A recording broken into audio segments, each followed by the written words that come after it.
Well, thank you very much. It's a very important day and an important announcement with great friends of mine. I think I can say this group is every one of them. I rate a 10.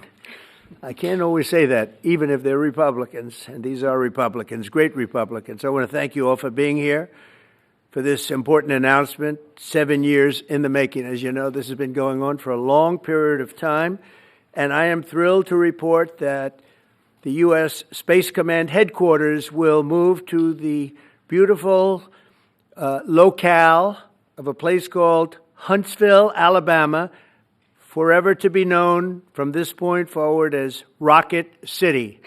Okay, so Huntsville, Alabama, we love Alabama. I only won it by about 47 points. I don't think that influenced my decision, though, right? That didn't, right? But we had a lot of competition for this, and Alabama's getting it, Huntsville in particular. So congratulations, everybody. Katie, congratulations. This will result in more than 30,000 Alabama jobs and probably much more than that, and hundreds of millions of dollars of investment, and that's billions because it can't be millions, it's billions and billions of dollars. Most importantly, this decision will help America defend and dominate the high frontier, as they call it. I want to thank Secretary Pete Hegseth. He's doing a fantastic job. And Secretary of the Air Force Troy Mink. Troy, thank you very much. Great job you're doing, Troy. This is such a big deal. This is one that everybody wanted to know. What are you doing? I also want to thank Senators Katie Britt, and I want to give my condolences. Your grandmother, her grandmother just passed away. She was 100, right? 100, and she loved you, Mr. President. Well, and she was very proud of you. Thank you very much. Very, very proud of you. So thank you, Katie. Wonderful woman. She must have been. To produce you indirectly, I can tell you she had to be. Tommy Tuberville, who's a great coach. And I won't say anything about what happened with Alabama football this weekend. Let's leave that out. But you're not used to that, right? You're not used to that. But Tommy, Auburn won, is right. They did. So you're happy. Tommy's been a great senator, as you know, and a fantastic guy all around. He was also a tremendous coach. House Armed Services Committee Chair Mike Rogers. Thank you, Mike. Where's Mike? Mike, thank you very much. Doing great, Mike. Representatives Barry Moore, all great friends, Robert Adderholt, Gary Palmer, and Dale Strong. Thank you all very much, fellas. Appreciate it. In my first term, I created a thing called Space Force, so important. You know, we were losing the race in space very badly to China and to Russia, and now we're far and away number one in space, and reestablished Space Comm with a mission to protect American space assets and detect any threat to our homeland. We initially selected Huntsville for the Space Comm headquarters, yet those plans were wrongfully obstructed by the Biden administration. And as you know, they moved them to a different locale. And today we're moving forward with what we want to do and the place that we want to have this. And this will be there for hopefully hundreds of years. That's where it's going to be. I will say I want to thank Colorado. The problem I have with Colorado, one of the big problems, they do mail-in voting. They went to all mail-in voting. So they have automatically crooked elections. And we can't have that. When a state is for mail-in voting, that means they want dishonest elections because that's what that means. So that played a big factor also. In Huntsville, Space Comm will play a key role in building the Golden Dome, as you know. That's going to be a big thing. Everybody wants to be a participant in it. Missile Defense Shield, we're going to be having a Golden Dome that the likes of which nobody's ever seen before. The finest, the best. And by the way, Canada called. They want to be a part of it, and that'll be great. But Canada wants very much to be included in that, and we're going to work something out with them, I hope. It will also ensure that our technological capabilities, of which we're way ahead of anybody else, there's nobody close, remain unmatched long into the future. So I'd like to ask Secretary Hegseth to say a few words. He was very much a part of it. And really, everybody behind me was. Every one of these people would call me and lobby me. I said, Katie, I don't want to talk to you anymore. I know what you want. She said, that's right, sir. That's what I want. And they got their way. So I just want to congratulate. These are really special people. They're politicians in many ways, but they're great patriots, I think even more so than politicians. So they fought very hard to get it, and it's an honor to give it to Huntsville. Pete, say a few words, please. Thank you, Mr. President. As usual, right place, right time, for the right reason. In your first administration, you established the Space Force at a time when we knew we had to be looking to that domain of space. You also reestablished SpaceCom to ensure that priority was put in place, and you, through the Air Force, independently identified that Huntsville, Alabama was the right place to put it. For other reasons, in the next administration under Biden, they decided to move it somewhere else. Well, during that time, the DoD Inspector General, the Government Affairs Office, they did their own assessments, and where did they say SpaceCom should go? Huntsville, Alabama. So what you're doing today, Mr. President, is restoring it to precisely where it should be based on what the Space Force, the Air Force, your leadership believes will give us strategic advantage in the future. That is Huntsville, Alabama. We are way ahead in space, but this will ensure we stay leaps and bounds ahead because that's the most important domain. Whoever controls the skies will control the future of warfare. And Mr. President, today you're ensuring that happens. Thank you. Thank you very much. Katie, would you like to say something? Mr. President, we are grateful for your leadership on this and restoring Space Command to its rightful home in Huntsville, Alabama. This delegation has worked together, both chambers, both parties, to make sure that Huntsville was the place that Space Command called home. As was mentioned, obviously the Biden administration chose to make this political. What we want to do is put the safety and security of Americans first. We want to make sure that our warfighter is put first, and we want to make sure that America continues to lead. And today, Mr. President, you've allowed that to happen. Thank you. Thank you very much. Tommy, please. Yeah, thank you.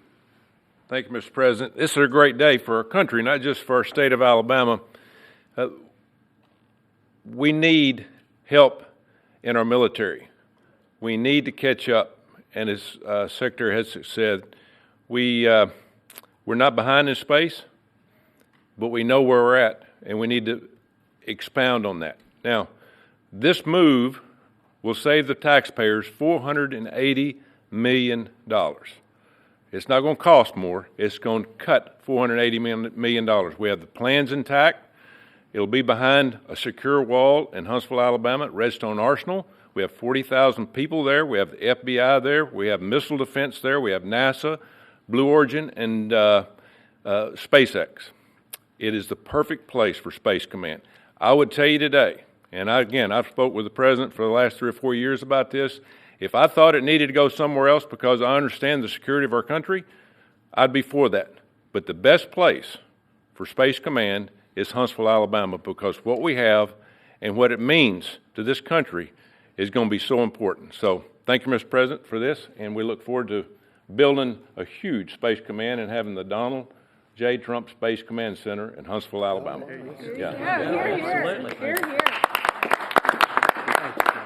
JD, would you like to say something? Sure. Well, Mr. President, thank you. I'll be very brief here. I lobbied the president hard to put it in Ohio, but he said these people behind us, these Alabamas, are just too powerful and too persuasive.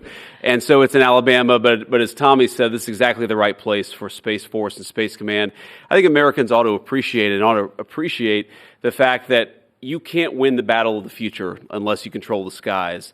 The cyber security, the communications, the entire infrastructure of the battle in the 21st century will be in space. So it was a visionary move in the first administration for the president to set up Space Force, and I think an equally visionary move to make sure that Space Force is right where it should be in Huntsville, Alabama. Thank you, sir. Thank you very much. Gentlemen, anybody want to say anything? Would you like to say? Mr. President, another promise made, another promise kept. You think about it, Redstone Arsenal is critical to national security. The president said when you were the 45th president, let's do what's right for national security. And today, that's exactly what we're doing. It's not because of this or that. It's because it's right for national security. You think of the 21 categories that were evaluated to determine what was best for national security. All indicators pointed back to Huntsville, Alabama, and Redstone Arsenal. We have the right people at the right place at the right time. Mr. President, on behalf of the people of the 5th Congressional District and all of Alabama, thank you for keeping your word. Thank you. Absolutely. Thank you very much. Anybody? Let me just say, Mr. President, I want to say thank you and thank you for doing this because it was the right thing to do. When they looked at all the numbers, Huntsville was the place to go, and like you say, it was unfortunately pulled out, but you made it right. So I want to just say thank you again for a grateful nation, and to the state of Alabama, we're very grateful. Thank you, and God bless. Thank you. Thank you very much. Mike, go ahead. Thank you, Mr. President. Throughout history, militaries has always understood that whoever could hold the high ground held the advantage. Space is the ultimate high ground. And what we're doing with moving the Space Command to Huntsville is absolutely critical to our maintaining dominance in that sphere. And it goes hand in hand with what we're trying to do with the Golden Dome and missile defense to defend against anyone else who tries to enter that sphere. So thank you, Mr. President. Thank you very much. Please. Thank you, Mr. President. And obviously, national defense is a huge issue. And when you look at the scores, Alabama was #1. And for political reasons, it was moved out of our state. But, Mr. President, thank you for making priorities of defense and the warfighter and the safety of this nation. And in the big, beautiful bill, that Golden Dome will be built in Huntsville, Alabama, and we're grateful for that. Thank you. Listen, as chairman of the Armed Services Committee, I care very much about what's most important for our national security. And the President held a nationwide competition to determine where we should have this command. If y'all remember, at the end of that competition, where Alabama came in first, there was a lot of complaints from the other states who did not place well. He said, we'll do it over with new criteria to accommodate your concerns. Alabama came in first in that second competition. His Secretary of the Air Force reviewed the results, said it was fair, and the President named Huntsville. It was the Biden administration that decided to make it political, even though his own Secretary of the Air Force said it was a fair competition and it should be in Huntsville. So I want you to know I appreciate this President standing up and being strong and saying he's going to make this right and put it where it rightfully belongs, and that's Huntsville, Alabama. Thank you very much. Good job. So thank you all very much. You are going to leave me alone now. You're not going to call me anymore and talk about this subject, right? You promise. They'll start something else. But I just want to congratulate you. It's a very big deal. When you come out and when you leave the room, you'll see that we just, over the last few minutes, literally shot out a boat, a drug-carrying boat, a lot of drugs in that boat. And you'll be seeing that and you'll be reading about that. It just happened moments ago, and our great general, head of the Joint Chiefs of Staff, who's been so incredible, including what took place in Iran, knocking out potential nuclear power for a long time to come. I think within a month they would have had it if we didn't do what we did. But he gave us a little bit of a briefing, and you'll see. And there's more where that came from. We have a lot of drugs pouring into our country, coming in for a long time. And we just, these came out of Venezuela and coming out very heavily from Venezuela. A lot of things are coming out of Venezuela. So we took it out, and you'll get to see that after this meeting is over. Do you have any questions, please? Yeah, please. Thank you, Mr. President. Senator Tuberville talked about the cost savings associated with his announcement. Can you talk about the strategic benefits by having Space Force Command headquartered in Huntsville? Well, it just works because we have so much else there. And having a central, you could call it a central command, but it really is a command station. Also, even locationally, where it is, and when you think about flying distances, if you can save a half an hour as fast as some of these planes go and things go, and even the rockets go, if you can save by having the best location. So we went out, as you know, to experts, and we had 4 different groups of experts. They all said this was the best location. I also loved it from the standpoint, I know the people of Alabama, they are great people, work hard, and there's no games, and they're very proud of it. And I would say they fought harder for it than anybody else also. A lot of states, 5 states really wanted it, but they wanted it more. And I kid you not when I say that these people, they spoke to me a lot. That's all they wanted to talk about. They didn't want to talk about the weather. They only wanted to talk about moving to this location, moving to Alabama, Huntsville in particular. So we're honored to do it. They really wanted it badly, and they got it. Peter? President Trump, something completely different, but about a big viral social media trend over the weekend. How did you find out over the weekend that you were dead?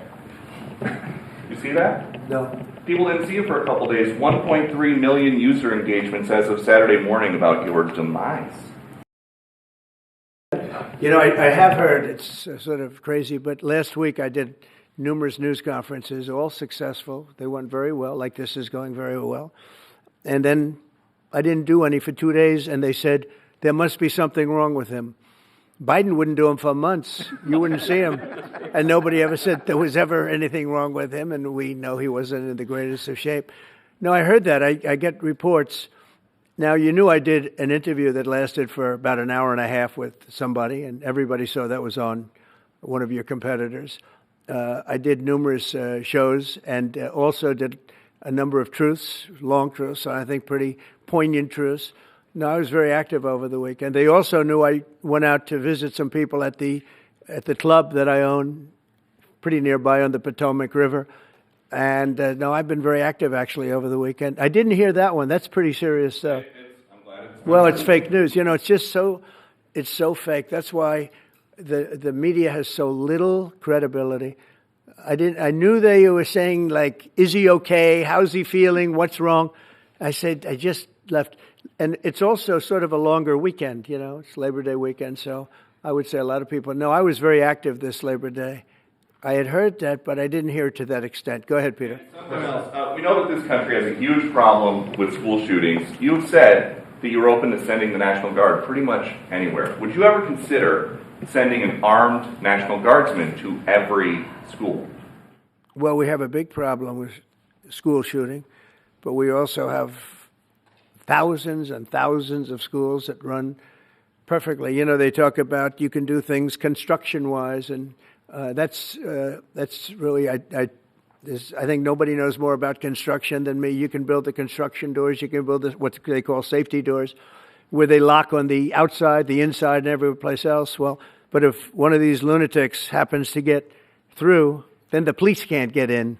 Then they're looking for keys all over the place, and it takes a lot of disadvantages to doing, spending billions and billions of dollars and actually making it safer in some way for some of these lunatics that we're dealing with. But I don't think so. I've thrown out the concept. We have great teachers that love our children. The parents love the children. Teachers love the children too.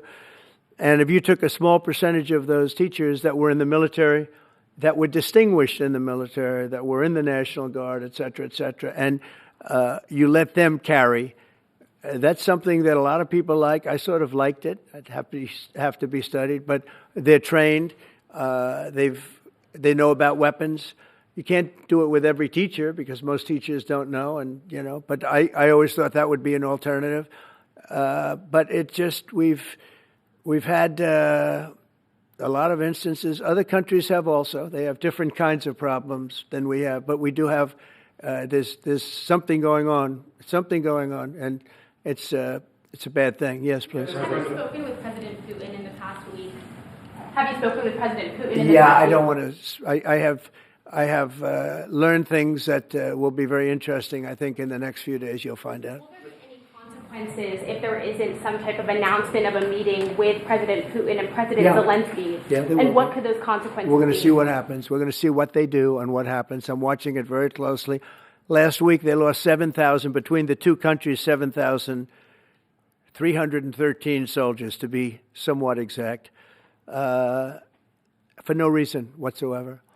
And they're Russian and they're Ukrainian, but, they're soldiers. I want to see it end. Yeah. Mr. President, have you decided you're definitely going to send National Guard troops to Chicago? I didn't say when, but the answer is, look, Chicago's very interesting because I watched Pritzker get up and say we don't need help, we're safe. But 2 weeks ago, they had 6 people murdered, and they had 24 people hit by bullets. Last week, as you know, it was 7 people, 24 people hit, and 7 people died. And then over the last 2 days, that was the crown jewel. They had, I guess, 9 or 10 killed, and 50 hit with bullets. And you have this governor get up, who's a terrible governor. Probably he and Gavin Newsom would be probably the 2 worst and most naive They're naive. Either they're naive or they're very untruthful. And he'll say, we don't want any protection. We don't need. So in the last 3 weeks, he's lost almost 20 people killed. There's no place in the world, including you can go to Afghanistan, you can go to places that you would think of. They don't even come close to this. Chicago is a hellhole right now. Baltimore is a hellhole right now. Parts of Los Angeles are terrible. If we didn't put out the fires, and I mean the other fires, the bullet fires, they didn't do a good job with, they should have had the water coming down, like I said. You know, we had to release the water. We had to go in and release the water to L.A. It's so badly run. But if I didn't send the National Guard into Los Angeles, I would be making an announcement today. I'd be talking about Huntsville, and I'd simultaneously be saying, by the way, the Olympics is not coming to Los Angeles. If we didn't do that, and even the sheriff, the top law enforcement person in Los Angeles said, we could not have handled it without them. So that's what he said. Make your mind up on Chicago, though? Well, we're going in. I didn't say when. We're going in. When you lose, look, I have an obligation. This isn't a political thing. I have an obligation. When we lose, when 20 people are killed over the last 2.5 weeks, and 75 are shot with bullets. So let me tell you a little story about a place called D.C., District of Columbia, right here where we are. It's now a safe zone. We have no crime. It's in such great shape. You can go and actually walk with your children, your wife, your husband. You can walk right down the middle of the street. You're not going to be shot, Peter. You're safe. Everyone likes you anyway. They probably wouldn't do it. But it's so dangerous. And there are people in this audience you've suffered greatly. There are people in this audience that have been mugged and hurt badly, and they don't want to talk about it. Maybe you were very brave in talking about it. You made quite an impression on a lot of people. I appreciate it. But there were other people in this room that have been hurt very badly just walking down the street in D.C. Washington, D.C. is a safe zone right now. It's a safe city. The restaurants are open. They're booming. You can't get a restaurant. New restaurants are announcing that they're going to be open. This took place in 12 days. Now, it's 15 days, but 3 days ago, it became what's known as a safe zone. It's a safe city. And this city was really bad, really, really bad. We took 1,600 people out, hardcore criminals that will not be coming back anytime soon. And we're very proud of it. You know, to have our nation's capital lose every week. You know, it was like years, many years, where every single week, somebody was killed for many, many, many consecutive weeks. This went on for years. And then we had, last week it was announced that nobody was killed last week. And I made that announcement in front of a very distinguished leader of a country. And I'm saying proudly, ladies and gentlemen, nobody was killed in Washington, D.C. this week. He looked at me like, what's that all about? I say, yeah, we have a little bit of a crime problem. And we don't have a crime problem in Washington anymore. And the mayor has been very helpful, and the police commission has been very helpful, and it's been a great team. And I would love to have Governor Pritzker call me. I'd gain respect for him and say, we do have a problem, and we'd love you to send in the troops, because you know what? The people, they have to be protected. I saw today on one of your networks, not a friendly network, really the opposite, I would say, very unfriendly network. And they interviewed about 12 people on this morning. Most of them were African American, they were black. And they were saying, please, please, please let the president send in. These were people from Chicago. Please, we need help. We need help. We can't walk outside. We're petrified.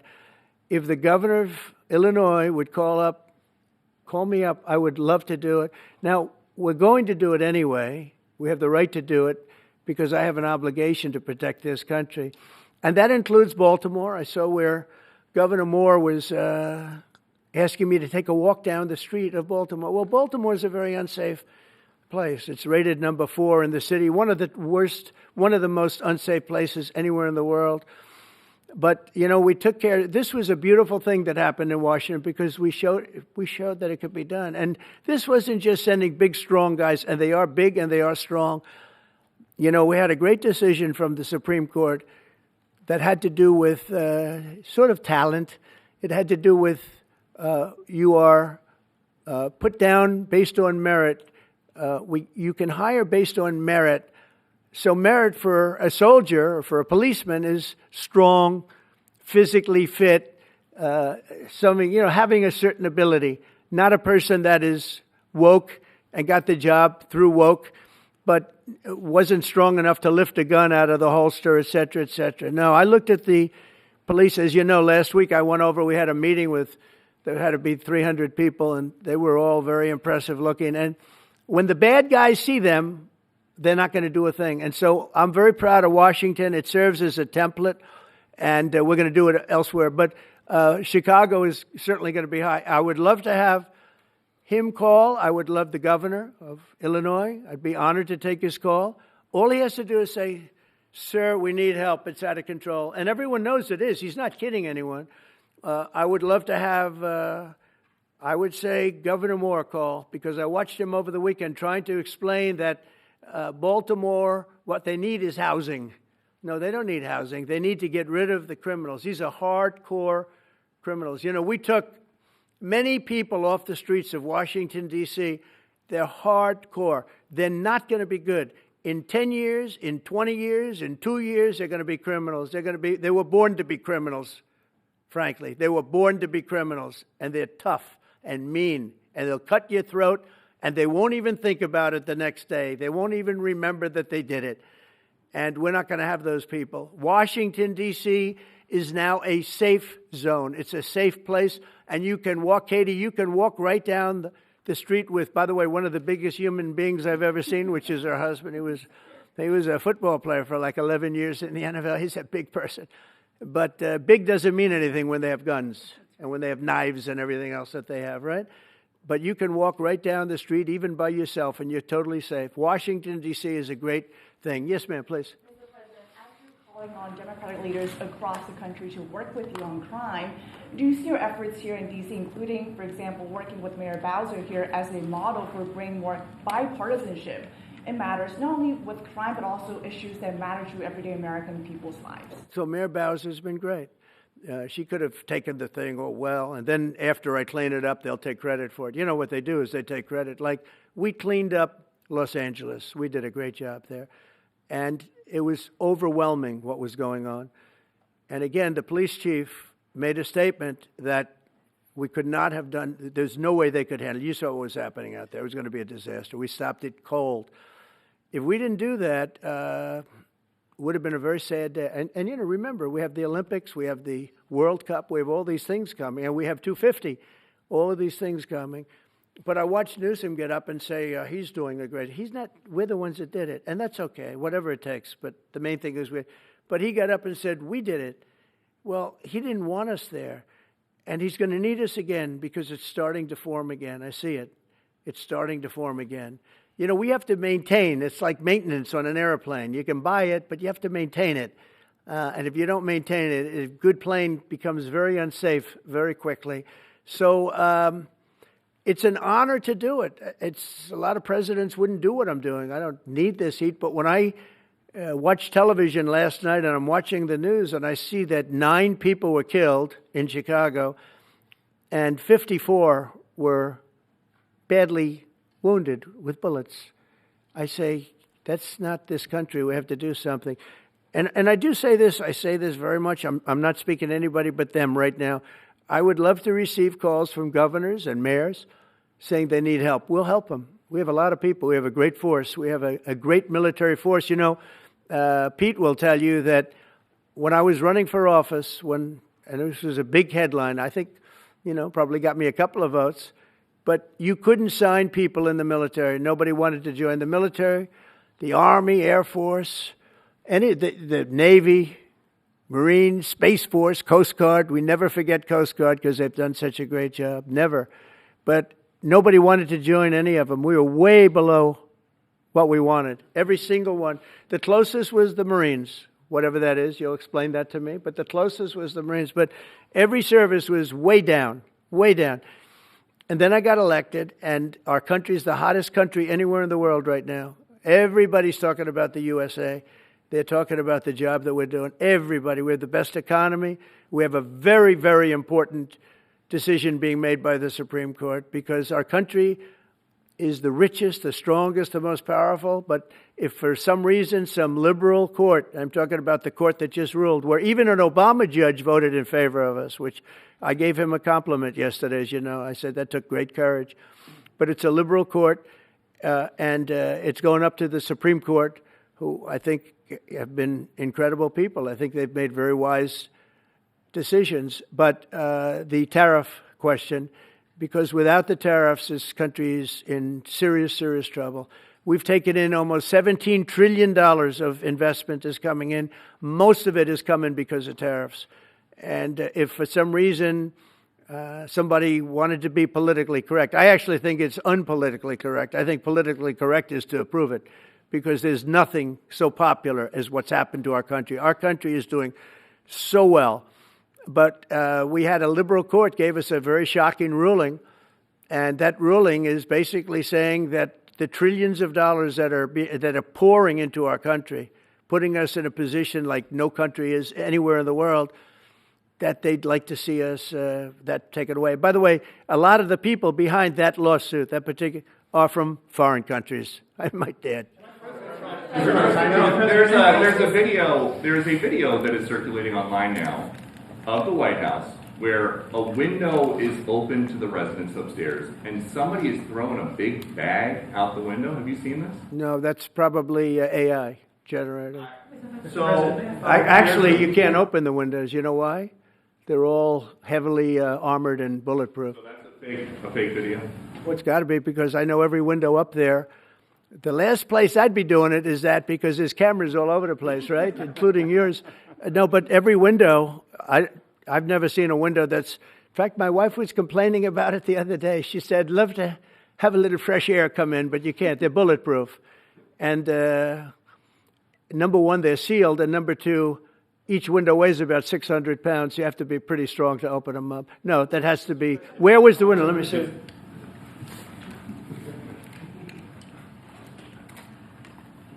Maybe from the renovations. Which is the window? It looks like this is on the 15th Street side, I think. Yeah. So right here. Yeah, those windows are sealed. Those windows are they're all sealed. You can't open them. What you were saying regarding the federal... It's the kind of thing they do. And one of the problems we have with AI, it's both good and bad. If something happens really bad, just blame AI. But also they create things, you know. It works both ways. If something happens that's really bad, maybe I'll have to just blame AI. But there's truth to it because I see so many phony things. I saw something as I was growing up from the time I was a baby till now. I said, who did that? It was AI generated. So it's a little bit scary, to be honest with you. But those windows are all very heavily sealed. Thank you, Mr. President. I want to follow up with what you were saying regarding that federal appellate court that ruled against you and your administration as it relates to your ability. Well, they ruled against our country, the court, and they ruled against us before. It's a very liberal court. You called it highly partisan in your... Well, it certainly is. It certainly is. And in fact, it was along ideological lines, 7-4. Well, except that we actually got one of the Obama judges that was appointed by President Obama voted in favor of the tariffs because he felt it was imperative for our country to thrive and survive even. And I gave him credit. I said, you know what? That took a lot of courage for him to do it because you don't see that often. So my question is, I suspect you're going to appeal that all the way to the Supreme Court. Well, we already have, yeah. In fact, we're doing something else. We're going to be going to the Supreme Court, we think, tomorrow because we need an early decision. I mean, look, the financial fabric of our country, we're a rich, incredible country right now. And we're able to, you know, other countries use tariffs on us for years, and we never did. I did a lot during my first term, but then we had COVID, and we had to focus on other things. You couldn't be tariffing Italy, Spain, France, as they were dying by the thousands and millions. But we did with China, and China paid us billions and billions of dollars. And I started the process, but then I had to end it a little bit because of COVID. We focused on that. But no... It's a very important decision, and frankly, if they make the wrong decision, it would be a devastation for our country. We've taken in trillions of dollars. And by the way, all these countries signed agreements, as an example. They're all happy, everybody's happy. But some whack job put in a lawsuit. It went before a very liberal court, and the liberal court ruled, it was 11, they ruled 7-4, with one of the most liberal of them all voting in our favor because they're patriots. I think I give tremendous credit to that judge. And now it's going to the Supreme Court. Now we're going to be asking for early admittance. We're going tomorrow, and we're going to ask for an expedited ruling because, when you look at the stock market's down today, the stock market's down because of that. Because the stock market needs the tariffs. They want the tariffs. If you look at AI, all of those, all of that money that's going to be invested, trillions and trillions of dollars, the biggest thing, bigger than the internet, I suspect. It's the internet plus 3 or 4 other things combined. We are leading very substantially with AI. We're leading because of tariffs. We're leading because of talent, and this is where they'd like to be. But without the tariffs, we wouldn't have a chance because we wouldn't be able to protect those investments of the companies coming in. So if you took away tariffs, we could end up being a third world country. That's how big the ruling. So we're asking for an expedited ruling. As a backstop to that, President, you have a Republican-controlled Congress. You control the House. You control the Senate. Yeah, but we don't have 60 votes. We don't have 60 votes. I'd love to do that. Oh, if we had 60 senators, if we got the 60 votes, we would get them. But we need 60 votes, and we need a certain number in the House. I think we'd get, I don't know, we have about 5 of them here. Would everybody agree with me on tariffs? Without tariffs, we're a different country. We have taken in so much money. And here's the thing. We signed a deal with Japan. They're paying us hundreds of billions of dollars. We signed a deal with South Korea. We signed a deal with the European Union. We signed a deal with Europe. And those countries are paying us $950 billion. And they're happy about it. They're okay. As one of them said, it's amazing that we got away with it so long. One of my friends, a leader of one of the countries, and they're fine with it. They all signed. If that ruling ever went against us, I guess we'd have to give back hundreds of billions. We would have to give trillions and trillions of dollars back to countries that have been ripping us off for the last 35 years. And I can't imagine it happening. On a legal basis, they have no legal basis whatsoever. But on a common sense basis, it would destroy America. Okay. We talked about controlling the sky. On Sunday, the satellite signal of Ursula von der Leyen's plane was alleged. With Ursula? Well, she had an interesting event. She's a tremendous woman. And so what are you asking me about her? NATO is concerned about an attitude about this. True, NATO is concerned about it. Well, nobody knows where it came from, but they did take away her ability to use a phone. Sometimes that's a good thing. Sometimes that could happen to me. I'd be very happy. Mr. President, reducing the tariffs on India from 50%. What does that mean? Are you considering taking away some of the tariffs that you've imposed on India? No, we get along with India very well. But India has, you have to understand, for many years it was a one-sided relationship. Only now since I came along, and because of the power that we have with tariffs, India was charging us tremendous tariffs, about the highest in the world. They were about the highest in the world, number one. And we, therefore, weren't doing much business with India, but they were doing business with us because we weren't charging them. Foolishly, we weren't charging them. So they would send in massive, everything they made, they'd send it in, pour it into our country. Therefore, it wouldn't be made here, which is a negative.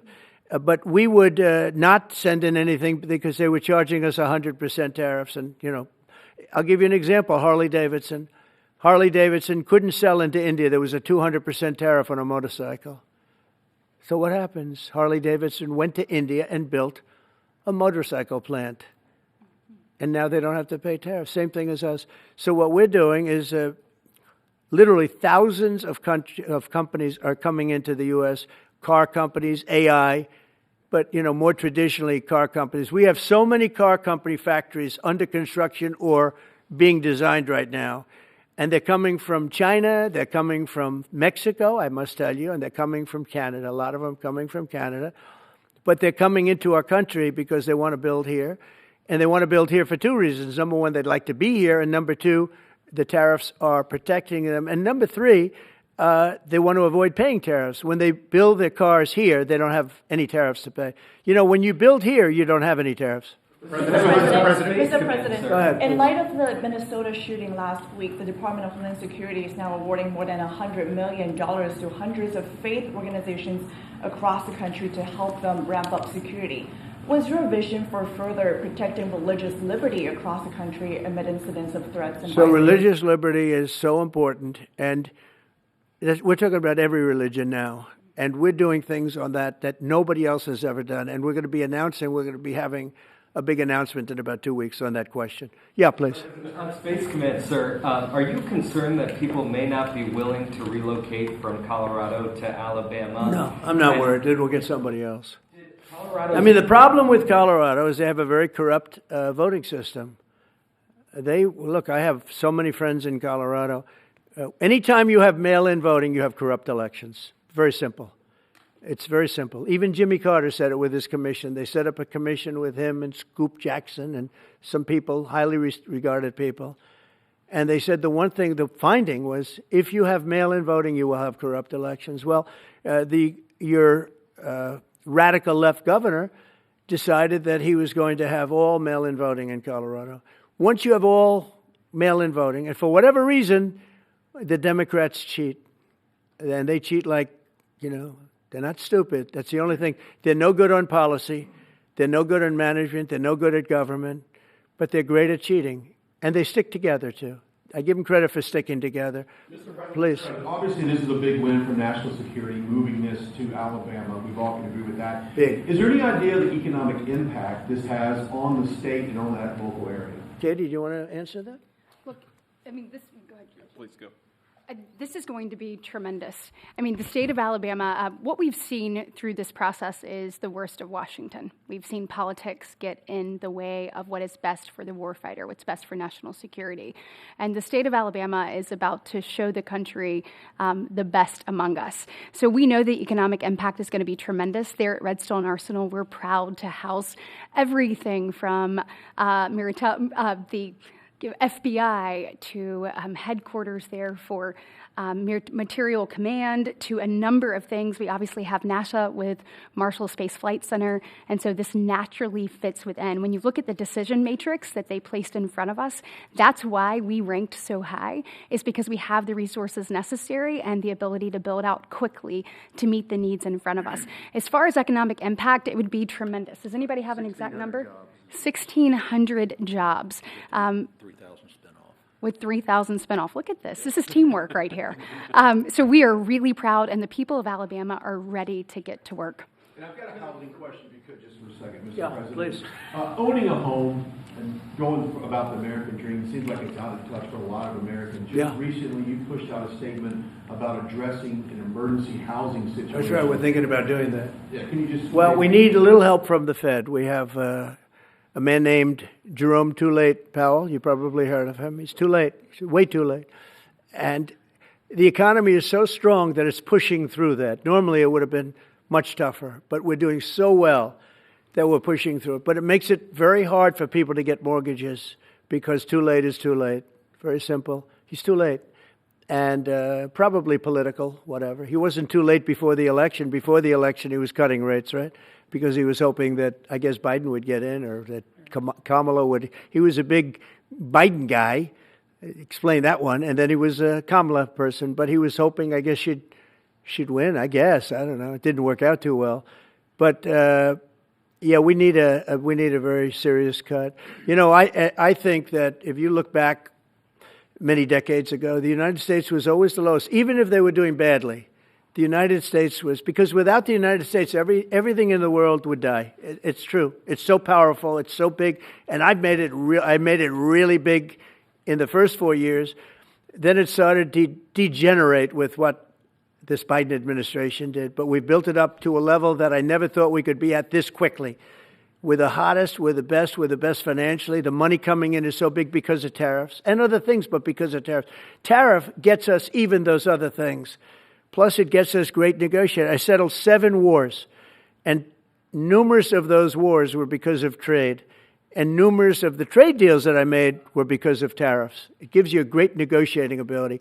If that ability were taken away from us by a liberal court acting on essentially foreign nations, asking to get help from the United States government, when they've been doing this to us for 40 years, that's why we have $38 trillion in debt. We won't have it for long if they let us, if they allow us to do what everybody knows we should be able to do. Yeah, please. Mr. President, another Biden-era action that you're now reversing is that you signed a deal last week to make federal buildings adopt and embrace classical architecture styles again. Can you talk to us about why you do that, and also what's your vision? Well, we want to see beautiful buildings. Now, you know, it's in the eye of the beholder. I've seen architectural reviews over the years. I'm an expert at it. I've gotten a lot of great reviews. But I've seen buildings that I didn't think were very good get great reviews, and I've seen great buildings get bad reviews. So, but it's just a standard. We want to have a good standard. We're building something here, you know, for 150 years they wanted a ballroom at the White House. We're doing something at the highest level using great architects and all. And, you know, it's very exciting. But we have a lot of interesting things happening architecturally in D.C. And D.C. is like a different place. And, you know, even the contractor said, sir, we walked down today, we feel like much safer. It's like a different place. Washington, D.C. is great. Now, we're going to also beautify it. We're going to put a topping on the roads. We're not going to rip them apart and take 4 years to build a road that was exactly the same by the time you build it. But we're going to put toppings. We're going to put new medians in. We're going to get the graffiti off. We're going to put tiles up in the tunnels where the tiles are missing. We'll do the whole tunnel instead of, you know, a little area where you see new tiles, old tiles that never look too good.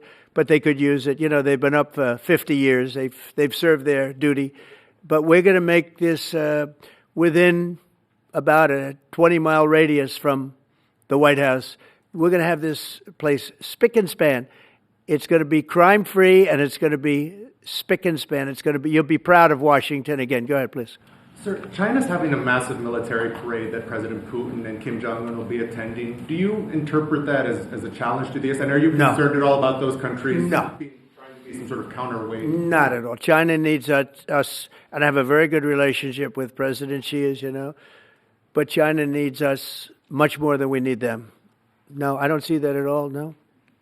And I had actually a very good meeting with President Putin a couple of weeks ago. We'll see if anything comes out of it. If it doesn't, we'll take a different stance. Everyone March today in California ruled that your deployment of National Guard troops to Los Angeles was illegal.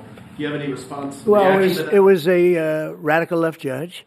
But very importantly, what did you not tell me in that question or statement that you made? Pretty much of a statement, I think. Well, I was asking for your response. No, you didn't say what the judge said, though.